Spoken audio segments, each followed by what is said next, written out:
नमस्ते दोस्तों, डेट है आज की 18 अप्रैल 2020 और स्वागत है आपका वेब स्वाध्याय एंड स्टडी के एडिटोरियल वोकैब डिस्कशन में। तो आइए स्टार्ट करते हैं आज का वोकैब डिस्कशन। तो आज का अपना फर्स्ट मीनिंग है इम्पेंडिंग। इम्पेंडिंग का मीनिंग हो गया about to happen, especially in the case of something bad. मतलब इम्पेंडिंग का मतलब क्या हो गया कि कुछ घटित होने वाला है, लेकिन वो क्या है, कुछ समथिंग बैड घटित होने वाला है, समथिंग बैड, इम्पेंडिंग। अब आप इसको अगर याद करना चाहें तो इसको तो इसको दो वर्ड्स में तोड़ सकते हैं, आई एम इम और पेंडिंग। मतलब इमोरल पेंडिंग, इमोरल क्या होता है, अनैतिक यानी थोड़ा समथिंग बैड, और पेंडिंग यानी जो पेंडिंग चल रहा है, जो होने वाला है, जो पहले हुआ नहीं है, अभी आने वाला है, पेंडिंग। तो सो होप आपको ये समझ में आया होगा। नेक्स्ट मीनिंग की ओर चलते हैं। शॉर्टफॉल। शॉर्टफॉल का मीनिंग हो गया ए डेफिसिट ऑफ समथिंग रिक्वायर्ड और एक्सपेक्टेड। मतलब डेफिसिट का मतलब होता है कमी, किसकी, कुछ जो रिक्वायर्ड है और जिसकी आशा की जाती है। रिक्वायर्ड का मतलब उसकी ज़रूरत है और एक्सपेक्टेड उसकी आशा की जाती है कि वो आएगा। शॉर्टफॉल तो कमी। शॉर्टफॉल को आप जैसे इसको याद करना चाहें तो दो वर्ड्स में तोड़ सकते हैं, शॉर्ट और फॉल। शॉर्ट का मतलब होता है कम या कमी, फॉल का मतलब गिरना। मतलब एक तरह से शॉर्टफॉल मतलब कम होना, कमी पड़ना। फॉल का मतलब पढ़ना भी होता है, फिर गिरना है पढ़ना, कमी पड़ना। तो शॉर्टफॉल का मीनिंग सो होप आप समझ गए होंगे कैसे हो। इसका मतलब हो गया कमी, शॉर्टफॉल। जैसे आपको किसी चीज़ की कमी हो जाती है, जैसे मान लो पैसे की कुछ कमी हो जाती है आपके पास, तो जैसे आपको चाहिए 1,00,000 लेकिन 90,000 बन रहे हैं, तो आपको 10,000 का शॉर्टफॉल हो रहा है। तो सो होप आप समझ गए होंगे। नेक्स्ट मीनिंग की ओर चलते हैं दोस्तों। नेक्स्ट मीनिंग है डैम्पन। डैम्पन का मतलब हो गया मेक लेस स्ट्रॉन्ग और इंटेंस। मतलब उसको थोड़ा कम स्ट्रॉन्ग, कम ताकतवर बनाना, और इंटेंसिव बनाना। तो मतलब उसको कमज़ोर बनाना, थोड़ा सा उसको कम ताकतवर बनाना। जैसे आपने जो पेंडुलम वाली घड़ी देखी होगी, ये विज्ञान के अंदर आपने पढ़ा होगा कि पेंडुलम में क्या होता है, डैम्पर होता है, जो उसका पेंडुलम घूमता रहता है ना, तो ऊपर की तरफ जाता है तो डैम्पर काम करता है, तो डैम्प कर देता है उसको। फिर नीचे आता है, जो 6 बजे के नीचे आता है, तो वहाँ पर क्या उसके पास मैक्सिमम वेलोसिटी होती है। लेकिन जैसे ही जाता है, यानी 9 या 3 की तरफ जाता है, तो उसमें डैम्पर काम करता है, तो उसका जो फोर्स होता है उसको कम कर देता है, लेस स्ट्रॉन्ग बना देता है उसको डैम्पर। तो आप इसको पेंडुलम वाले डैम्पर से कोरिलेट करके जोड़ सकते हो। और डैम्पन का मतलब जैसे डैम से भी जोड़ सकते हो। डैम यानी बांध होता है, डैम्पन यानी बांध यानी एक जगह उसको सिकोड़ देना। पानी को बांध के अंदर लाके क्या कर देते हैं, उसको लेस स्ट्रॉन्ग बना देते हैं। जो फ्लोइंग वाटर होता है, यानी बहने वाला जल होता है, जैसे नदी का जल, वो खतरनाक होता है। लेकिन डैम्पन वाटर क्या होता है, वो खतरनाक कम होता है, क्योंकि उसमें बहने का खतरा कम रहता है। हाँ, डूबने का तो दोनों में रहता है, लेकिन इसमें वो किसी को भाग के नहीं ले जा सकता। अगर डैम टूट गया, मतलब डैम्पर हट गया उससे, तो वो मोर स्ट्रॉन्ग हो जाएगा। तो सो होप आपको ये याद हुआ होगा। नेक्स्ट मीनिंग की ओर चलते हैं। नेक्स्ट मीनिंग है अपना वेस्टिज। वेस्टिज का मतलब होता है a very small sign of something that has almost disappeared और स्टॉप्ड एग्जिस्टिंग। मतलब निशान, शेष निशान, अवशेष, वेस्टेज। जैसे इसका मतलब हो गया वेरी स्मॉल का मतलब छोटा सा साइन, यानी उसका जो साइन है, उसका निशान है, संकेत है, तो किसी चीज़ का दैट है ऑलमोस्ट डिसअपियर्ड, लगभग वो खत्म हो चुकी है, और स्टॉप्ड एग्जिस्टिंग मतलब वो एग्जिस्ट होने से स्टॉप हो चुकी है, अब वो एग्जिस्ट नहीं करती है। जैसे आपने देखा होगा कि जैसे द्वारका में जाते हैं तो वहाँ पे द्वारका जो नगरी थी, तो वो उसके जो अवशेष अभी नहीं मिलते, तो वो डिसअपियर्ड हो गया, मतलब वेस्टिज हो गई वो द्वारका। तो इसको वेस्टिज को जैसे कोरिलेट भी कर सकते हैं। जो वेस्टेज होता है अपना, जो WASTEAG, वेस्टेज यानी बर्बादी होती है, तो वेस्टेज करने के बाद वेस्टिज बनता है। इसको कोरिलेट करना, वेस्टेज के बाद आपके पास क्या बचेगा, वेस्टिज, मतलब बहुत कम कुछ निशान बचेंगे। अगर आप अपने समय को वेस्ट कर रहे हो, आप अपने धन को वेस्ट कर रहे हो, तो आपके पास वेस्ट करने के बाद क्या बचेगा, वेस्टिज बचेगा। वेस्टिज क्या, थोड़ा सा निशान, फिर अवशेष रह जाएंगे, आप पश्चाताप करते रहेंगे, आपका समय नष्ट होगा। इसलिए ज़रूरी है आप डेली पढ़ाई किया करें और समय पे किया करें, ताकि आपको वेस्टेज होने से बचाया जा सके और आप उससे बच सके और आपको आपका जीवन सक्सेस हो सके। नेक्स्ट मीनिंग की ओर चलते हैं। रिलायंस। रिलायंस का मतलब हो गया ए पर्सन और thing on which someone depend.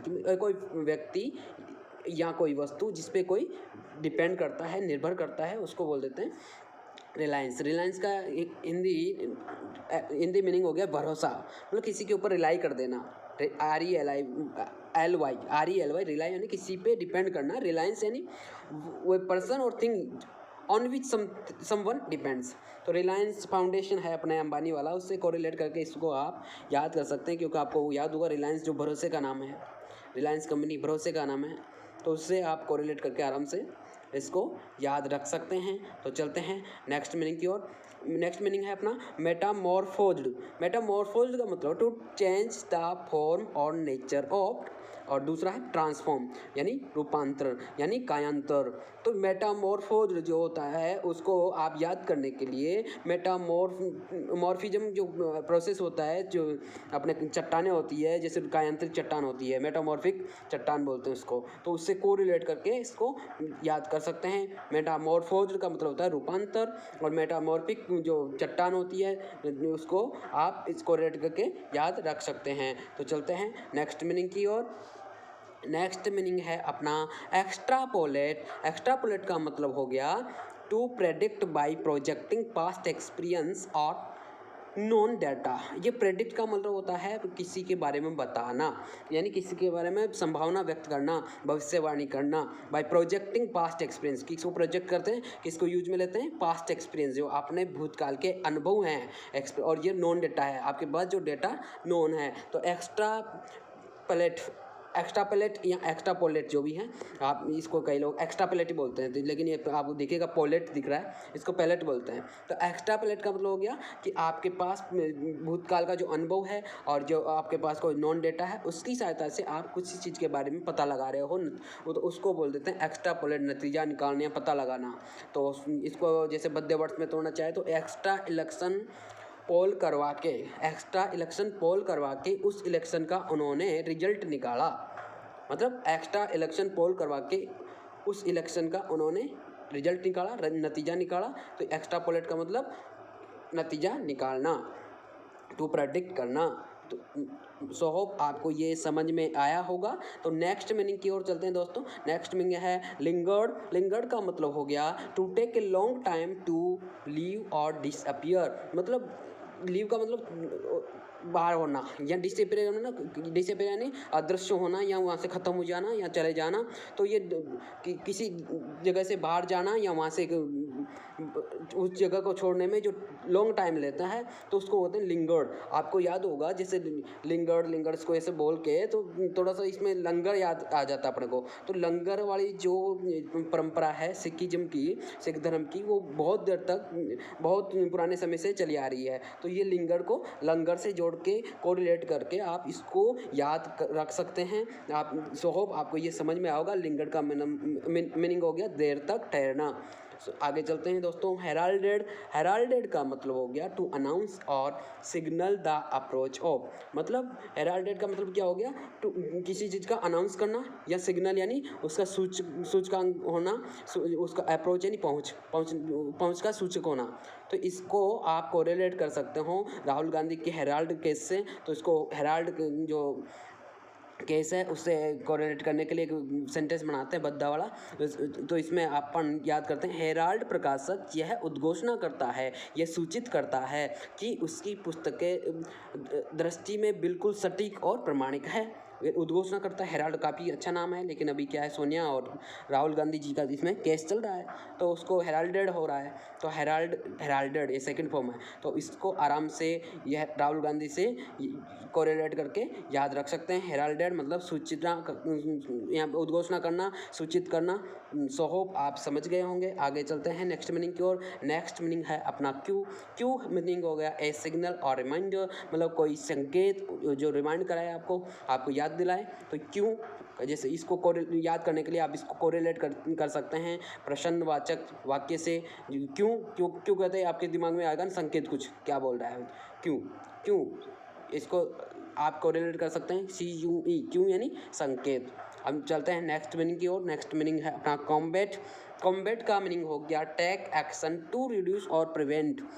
मतलब किसी चीज़ को रोकने के लिए कुछ एक्शन लेना, या किसी चीज़ को रोकना या उसको कम करने के लिए। कॉम्बैट जैसे समथिंग बैड और अनडिजायरेबल, ये किसके सेंस में काम आता है? कॉम्बैट समथिंग बैड या अनडिजायरेबल, जैसे डेजर्टिफिकेशन हो रहा है तो कॉम्बैट डेजर्टिफिकेशन। तो कॉम्बैट डेजर्टिफिकेशन क्या हुआ है अपना, जो संयुक्त राष्ट्र संघ चला रहा है, यूएन चला रहा है, तो ये पूरे वर्ल्ड में चला रहे हैं ताकि जलवायु परिवर्तन से, ग्लोबल वार्मिंग से निपटा जा सके। कॉम्बैट डेजर्टिफिकेशन, ताकि ये जो डेजर्टिफिकेशन का मीनिंग हो गया ना, ये जो पेड़ों को कमी होना या जंगलों का कम होना, डेजर्टिफिकेशन हो जाता है, यानी रेगिस्तान का बढ़ना। तो कम्बैट डेजर्टिफिकेशन का मतलब हो गया रेगिस्तान को कम करना और पेड़ पौधे ज़्यादा लगाना। तो सो होप ये आपको याद हुआ होगा, आपको समझ में आया होगा। तो चलते हैं नेक्स्ट मीनिंग की ओर। मोमेंटस। मोमेंटस का मतलब होगा very important because of effects on future events. Moments का मतलब हो गया महत्वपूर्ण। किस कारण से महत्वपूर्ण है? क्योंकि उसका फ्यूचर जो इवेंट्स हैं, घटनाएं हैं, उस पर इफेक्ट है। तो मोमेंटस का मतलब जो इसको याद करने के लिए कोरिलेट कर सकें, मोमेंट अस। मोमेंट का मतलब हो गया क्षण, अस का यूएस, अस का मतलब हो गया हम। तो इसको आप कोरिलेट कर सकते हैं जीवन की, ये क्षण हमारे लिए बहुत महत्वपूर्ण है, ये जीवन के क्षण हमारे लिए बहुत महत्वपूर्ण है। तो ये हमारे क्षण बहुत महत्वपूर्ण हैं, मोमेंट अस। तो सो होप आपको ये समझ में आएगा। नेक्स्ट मीनिंग की ओर चलते हैं। नेक्स्ट मीनिंग है अपना लाइफ ब्लड। लाइफ ब्लड का मीनिंग हो गया the indispensable factor or influence that gives something its strength and vitality। अब इसमें आपको indispensable का मतलब आना चाहिए। इसका मतलब होता है inevitable, वो अनिवार्य और अपरिहार्य, मतलब जिसको टाला न जा सके, जो बहुत अनिवार्य हो। फैक्टर का मतलब होता है कारक, इन्फ्लुएंस का मतलब होता है प्रभाव, जिस that give something its strength, वो किसी चीज़ को उसकी ताकत प्रदान करता है, वाइटलिटी प्रदान करता है, उसकी जो उपयोगिता। वाइटलिटी मतलब उपयोगिता, वाइटल यानी महत्वपूर्ण, वाइटलिटी यानी उसकी महत्वता या उपयोगिता।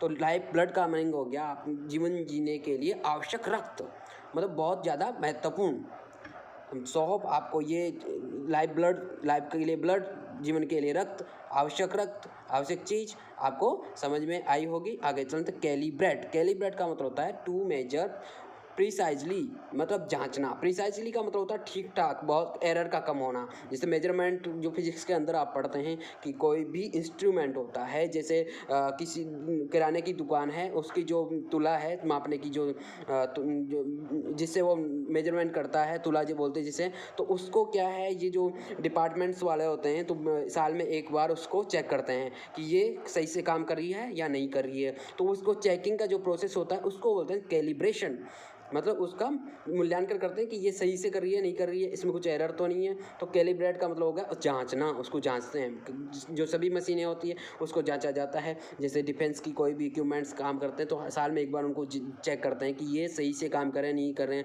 जैसे राडार्स हैं, सही से काम कर रहा नहीं कर रहा, तो उसको कैलिब्रेशन करते हैं इंस्ट्रूमेंट्स का, एमीटर, वोल्टमीटर, थर्मामीटर, इनका कैलिब्रेशन करवाना जरूरी होता है। गवर्नमेंट की जो वेरियस डिपार्टमेंट्स हैं ये चेकिंग करते रहते हैं, ऑडिट करते रहते हैं कि आपने कैलिब्रेशन करवाया है कि नहीं करवाया है। तो कैलिब्रेट का मतलब हो गया जांचना, मतलब उसको बहुत माइन्यूट डिटेल्स को जांचना, मतलब एरर कम से कम रहे, उसमें जो उसके स्पेसिफाइड जो उसका बैंड है उसी के अंदर रहनी चाहिए उसकी एरर। तो सो होप आपको ये समझ में आया होगा। नेक्स्ट मीनिंग की ओर चलते हैं। Over arching. ओवर आर्चिंग का मतलब होता है कॉम्प्रिहेंसिव और ऑल एम्ब्रासिंग, यानी व्यापक है, जो बहुत वृहद स्तर पर है, अति महत्वपूर्ण है। तो ये जो कॉम्प्रिहेंसिव का मतलब हो गया व्यापक, और एम्ब्रेसिंग का मतलब हो गया गले लगाना या सम्मिलित करना। तो ओवर आर्किंग मतलब एक आर्किंग होता है, तो जैसे आर्क होता है ना, चंद्रमा का जो कर्व होता है, आर्क को कर्व बोलते हैं। कर्व या आर्क एक चीज़ होता है। ओवर आर्किंग कर्व यानी ऊपर कर्व का होना, यानी कर्व जो होता है सबको समा लेता है उसके अंदर। तो ओवर आर्किंग का इसको कोरिलेट कर सकते हैं, कर्व जो समा रहा है, आर्क जो समा रहा है, ऊपर हो रहा है, तो उसको अति महत्वपूर्ण है। तो सो होप आपको ये समझ में आया होगा। चलते हैं आगे नेक्स्ट मीनिंग की ओर। नेक्स्ट मीनिंग है अपना अपलोड। अपलोड का मतलब होता है आउट ऑफ डेप्थ और डिफ़िकल्टी मतलब ऋण मुक्त होना या किसी चीज़ से किसी जो कठिनाई से बचे रहना, बचाए ना। तो ये ए और फ्लोट का मतलब होता है तैरना या नाव। तो अफ्लोट का मतलब होता है जो नाव में बैठ के वो बच गया, अफ्लोट, वो ऋण मुक्त हो गया। तो आप इसको आराम से समझ में आया होगा। चलते हैं नेक्स्ट मीनिंग की ओर। नेक्स्ट है अपना स्टैंड स्टिल। स्टैंड स्टिल का मतलब ए सिचुएशन और condition in which there is no movement और एक्टिविटी एट ऑल। मतलब एक ठहराव, एक ऐसी अवस्था है जिसमें कोई मूवमेंट ना हो। स्टैंड मतलब एक जगह, स्टिल यानी अभी भी एक ही जगह है, मतलब वो ठहरी हुई है, एक जगह स्थिर है, तो उसको बोल देते हैं स्टैंड स्टिल। तो सो होप आपको ये समझ में आया होगा। चलते हैं नेक्स्ट मीनिंग की ओर। मोराटोरियम। मोराटोरियम का होता है ए temporary prohibition of an activity. मतलब किसी जो एक्टिविटी है उसकी टेम्पररी थोड़े समय के लिए प्रोहिबिशन रोक देना उस चीज़ को, उस एक्टिविटी को, तो उसको बोल देते हैं मोराटोरियम। अभी आपको पता होगा कि कोरोना की वजह से में जो ये लोग EMIs वगैरह नहीं चुका पा रहे हैं बैंकों की, तो बैंकों ने क्या किया है, जो लोन की EMI पीरियड को मोराटोरियम किया है, यानी EMI को अभी रोक दिया है। तो उसको लोगों को राहत मिली है इससे। तो अभी 3 महीने के लिए लोग अपने लोन को EMI को रोक के मई के बाद में यानी 1 जून से जमा करवा सकते हैं। तो मेरा मोराटोरियम पीरियड की जो सुविधा है हर कोई उठा सकता है। तो सो होप आप बैंक से इसको कोरिलेट करके याद कर सकते हैं। चलते हैं आगे की ओर। नेक्स्ट मीनिंग है अपना ब्रीदिंग स्पेस। ब्रीदिंग स्पेस का मतलब होता है an opportunity to pause, relax और decide what to do next. मतलब आपको एक अपॉर्चुनिटी का अवसर मिल रहा है, किसके लिए, थोड़ा रुकने के लिए, रिलैक्स करने के लिए और डिसाइड करने के लिए कि आगे क्या किया जाए, यानी विश्राम। ब्रीदिंग का मतलब होता है सांस लेना। स्पेस यानी एक जगह है, आपको एक सांस लेने की जगह यानी सोने के लिए एक जगह मिली है, थोड़ी सी विश्राम की एक जगह मिली है। तो ब्रीदिंग स्पेस का मतलब हो गया विश्राम। तो सो होप आपको ये समझ में आया होगा। चलते हैं नेक्स्ट मीनिंग की ओर। Prop up. प्रॉप अप का मतलब हो गया टू सपोर्ट और सस्टेन। मतलब किसी चीज़ को सपोर्ट करना या सस्टेन बनाए रखना, उसको बरकरार। सस्टेन का मतलब बरकरार, सपोर्ट करना या बरकरार रखना। तो ये प्रॉप अप आराम से इसको याद करने के लिए, इसको ज़्यादा मेमोराइज करने के लिए आपको जोड़ सकते हैं। प्रो का मतलब प्रोफेशन, आपका मतलब ऊपर। प्रोफेशन ऊपर उठता है तो क्या करता है, सपोर्ट करता है ऊपर। जब प्रोफेसर लोग आते हैं, मतलब विद्वान लोग, प्रोफेसर यानी आचार्य होता है वैसे तो, और जो टीचर्स होते हैं कॉलेजों के उनको प्रोफेसर बोलते हैं। तो प्रोफेसर अप हो गए। तो मान लो देश जब कभी भी संकट में आता है तो प्रोफेसर लोग, विद्वान लोग ही आगे आते हैं। तो ये क्या करते हैं, सपोर्ट करते हैं, उसको बरकरार रखते हैं जो देश की परंपराएं हैं उसको। तो इस तरह से प्रॉप अप मतलब प्रोफेसर अप हो गए तो सपोर्ट कर दिया, और ये जो अपने देश की जो व्यवस्था थी वो सस्टेन कर रही है। सो होप आपको ये याद हो गया होगा, समझ में आया होगा। तो इस तरह हमने आज की वोकैब डिस्कस की। हमारे आज की डिस्कशन में बस इतना ही। अगर आपको यह डिस्कशन अच्छा लगा तो हमारे चैनल को सब्सक्राइब करें, शेयर करें, लाइक करें। Thank you very much for discussion.